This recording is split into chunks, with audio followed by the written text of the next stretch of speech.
दिल्ली के द्वारका सेक्टर 26 में एक पुराना मकान खाली पड़ा था। आसपास के लोगों का कहना था कि 5 साल पहले मकान में रहने वाला खुराना परिवार रातों रात अचानक गायब हो गया और फिर कभी कोई उस घर में रहने नहीं आया। लेकिन आज सुबह से ही वहां चहल पहल थी। किसी मिश्रा परिवार ने घर खरीद लिया था और मिश्रा जी का बेटा अतुल और उसकी नई नवेली पत्नी कविता वहां रहने आने वाले थे।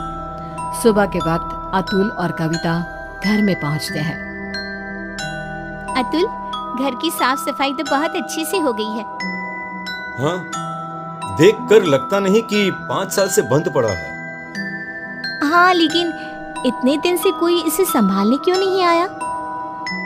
अरे कविता, इस मकान के मालिक का कोई अता पता नहीं, कहाँ चले गए कोई नहीं जानता।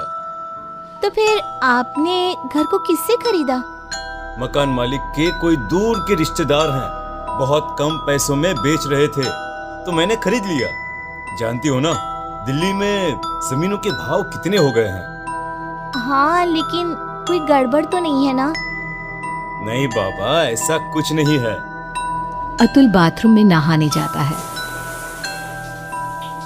और कविता किचन में। तभी उसके हाथ से स्पून गिर जाती है। जैसे ही कविता स्पून उठाने के लिए नीचे झुकती है, उसे किचन की शेल्फ के नीचे किसी की आंखें नजर आती हैं। कविता चीख कर बाहर की तरफ भाग आती है। अरे कविता, कविता क्या हुआ? अरे तुम ऐसे चिल्ला क्यों रही थी? क्या हुआ? वहाँ अलमारी के नीचे कोई है। अतुल नीचे झुककर देखता है और घबरा के पीछे हट जाता है। मैंने कहा था ना, कुछ है वहाँ पर। अतुल, चलो हम यहाँ से चलते हैं। तुम भी ना कविता, वहाँ कॉकरोच है और कोई भूत नहीं है। एंड आई नो तुम्हें कॉकरोच से कितना डर लगता है। अतुल, मैं सच कह रही हूँ, वहाँ कॉकरोच नहीं बल्कि कुछ और था। किसी की आंखें। मुझे डर लग रहा है, मैं यहाँ नहीं रह सकती। अतुल कविता की बात नहीं सुनता और रात होने की वजह से कविता को सोने के लिए कहता है। डर की वजह से कविता को नींद नहीं आ रही थी। तभी उसकी नजर कमरे की छत पर लगे फैन के पास एक मकड़ी पे जाती है। वो मकड़ी को देखने लगी। देखते ही देखते कविता को एहसास होता है कि मकड़ी का आकार बढ़ता जा रहा है। कविता घबरा कर चीखने की कोशिश करती है, पर तभी वो देखती है कि मकड़ी एक डरावनी शक्ल में बदल गई। अतुल, उठो, वो देखो। क्या हुआ कविता? तुम ठीक तो हो ना? क्या हुआ? वो देखो अतुल, वो कौन है? एक छोटी सी मकड़ी, और कौन? इस घर में कुछ अजीब है अतुल, हमें यहाँ नहीं रहना चाहिए। ऐसा कुछ नहीं है, बेकार में डर रही हो तुम। अगली सुबह ब्रेकफास्ट के टाइम पर। कविता, आज मैं ब्रेकफास्ट नहीं कर पाऊंगा, मुझे बहुत देर हो गई है। प्लीज अतुल, कुछ तो खा लो। देखो, मैंने नाश्ता टेबल पर लगा दिया है। प्लीज कविता, तुम फ्रिज में रख दो, मैं निकाल कर खा लूंगा शाम को, ठीक है? Okay, bye. अतुल ऑफिस चला जाता है और कविता किचन में काम करके जैसे ही बाहर निकलती है तो देखती है कि डाइनिंग टेबल पर एक बुजुर्ग औरत और एक आदमी बैठ के ब्रेकफास्ट कर रहे थे।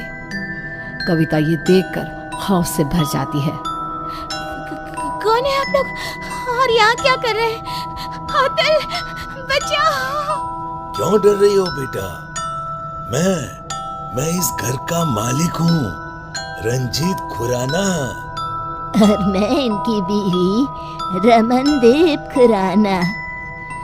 लेकिन आप लोग तो गायब। मेरा मतलब। किसने कहा? अरे हम तो यहीं रहते हैं, इसी घर में। वो देखो, हमारे कपड़े, सारा सामान सब तो है। लेकिन बेटा, जब से तुम आई हो ना, हम बड़े खुश हैं। अकेले पड़ गए थे ना। कविता ने चारों तरफ देखा और वो हैरान रह गई कि घर में खुराना और उसकी बीवी के कपड़े और सामान नजर आ रहा था। कविता घबराहट की वजह से दरवाजे की तरफ बढ़ती है ताकि वहां से बाहर जा सके।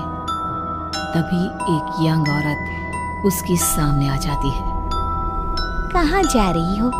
मेरे मम्मी पापा ने कहा ना कि वो अकेले हैं, उनका ख्याल कौन रखेगा? कौन है आप सब? कौन है? जाने दीजिए मुझे। मैं इनकी बेटी हूँ ना, क्या करूँ? मैं तो मरने के बाद इनका ख्याल रख नहीं सकती। अब तुम्हें ही ये काम करना होगा ना। हेल्प, कोई बचाओ मुझे। कविता भागती है और अपने कमरे में जाकर एक कोने में बैठ जाती है। पूरा दिन वो एक जगह बैठी रहती है। शाम को 5 बजे अतुल घर आता है और कविता को ऐसी हालत में देखकर परेशान हो जाता है। क्या बात है? अरे तुम यहाँ ऐसे? तुम्हारी तबीयत खराब है क्या? क्या हुआ? वो अतुल खुराना और उसकी बीवी यहाँ इस घर में। कौन खुराना? कविता, ये क्या बहकी बहकी बातें कर रही हो तुम? इस घर के मालिक अतुल, वो यही है, इसी घर में। मैंने उन्हें देखा है और उनकी बेटी भी। तभी कविता ने देखा कि बुजुर्ग औरत, आदमी और उनकी बेटी कविता के ठीक सामने आकर खड़े हो गए। वो देखो अतुल, वो सब यहाँ है, तुम देख रहे हो ना? ओ ये, अरे ये तो मेरे मॉम डैड हैं। इनसे डरने की क्या जरूरत है? चलो अब उठो, डिनर बनाओ सबके लिए। और सुनो, मम्मी पापा को इंसानों का मांस बहुत पसंद है, तो वही पकाना। क्या कहा तुमने? तुम्हारे मम्मी पापा? लेकिन तुम अतुल मिश्रा मेरे पति हो, और ये खुराना, और ये क्या मजाक है? इंसानों का मांस? कौन हो तुम? ओह अच्छा, तुम्हारा पति। तुम उसकी वजह से परेशान हो। रुको। अतुल पीछे पलट कर देखता है और फिर जैसे ही वो कविता की तरफ पलटता है, कविता ने देखा कि उसका चेहरा पूरी तरह से बदल गया था और अब वो किसी भेड़िए की तरह नजर आ रहा था। कौन हो तुम? मेरे पति कहाँ है? क्या किया तुमने उसके साथ? अतुल ने रूम की छत की तरफ इशारा किया। कविता ने देखा कि अतुल का शरीर रूम की छत पे चिपका था। वो मर चुका था। अतुल, अतुल कोई बचाओ। अब कुछ नहीं हो सकता। जानती हो, ऐसे ही उस रात हम सबको मार के छत पे लटका दिया गया था। क्या गलती थी हमारी और मेरे परिवार की? इसी फैन के पीछे हमारी डेड बॉडी छुपा दी गई, फॉल सीलिंग करवा के, ताकि किसी को पता ना चले। हम सब यहाँ कैद हैं। लेकिन तुमने मेरे पति को क्यों मारा? उससे तो मरना ही था, क्योंकि उसके बाप ने, जो कि एक कॉन्ट्रैक्टर है, इस घर को हड़पने के लिए ये सारा खेल रचाया था। उसकी सजा तो मिलनी ही थी। मुझे जाने दो। मैंने तुम्हारा क्या बिगाड़ा? नहीं, अब तुम हमेशा के लिए यहाँ कैद हो। हमारी भूखी तड़पती आत्मा को संतुष्टि करने के लिए एक जिंदा इंसान का इस घर में होना जरूरी है। और अब से ये काम तुम करोगी। किसी को पता नहीं चलेगा कि तुम कभी यहाँ आई भी थी।